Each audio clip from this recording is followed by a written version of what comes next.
Alam mo yung moment na gutom ka, gusto mo ng pasta pero gusto mo rin ng spicy.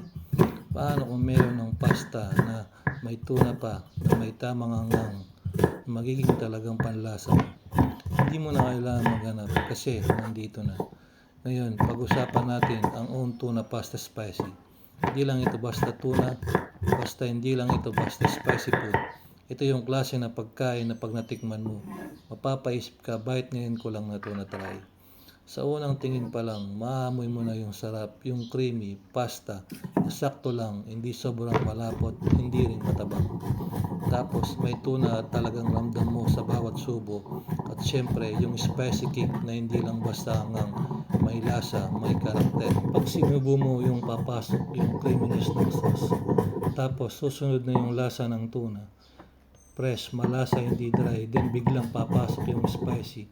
Hindi yung sobrang sakit sa dila, kundi itong mapapawaw ka at mapapa-next bite ka agad. Ito yung klase ng hangang na nakaka-addict, yung hindi ka mapapagod kainin kahit paulit-ulit. Perfect ito kung galing sa school, pagod, gutom, ng comfort food, galing ka sa training o laro, kailangan mo ng mabilis pero masarap na kain.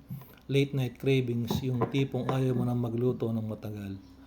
Open mo lang, prepare mo lang, may solid meal ka na agad. Pinaka nagustuhan ko dito, balance siya. Hindi puro hangang, hindi puro trim, hindi puro tuna.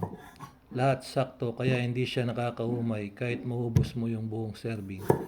At sa panahon ngayon, mahalaga ang sulit sa presyo, pero quality pa rin, at dito makukuha mo yun.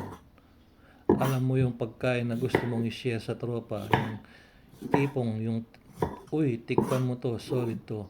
Ganun yung own tuna pasta spicy. Pwedeng pang solo kain, pwede rin pang food, pwede rin movie marathon partner. Kung sawa ka na sa usual na pasta, kung gusto mo ng may twist, kung mahilig ka sa spicy pero ayaw mo na sobrang tapang, eto na yun. Huwag mo nang hintayin na maubos bago mo matry. Tikman mo na ang own tuna spicy. Creamy, malasa at masipa na own tuna pasta spicy. Sarap na babalik-balikan mo. Dito nagisa na ako ng bawang sibuyas. Pero ilagay ko na yung ganyan. Isa-isa lang ito yung aromatic na mga ingredients mo. Ilagay ko na rin dito yung tuna. Ginigisa ko lang yan. Tapos bibigyan ko ng pampalasa, pepper,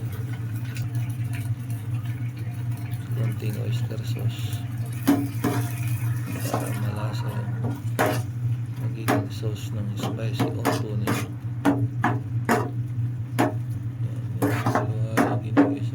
Ginikos ko lang yan ng konti. Konting luto na lang. Lambutin lang natin ang kamay. Ito na yung my own pasta tuna.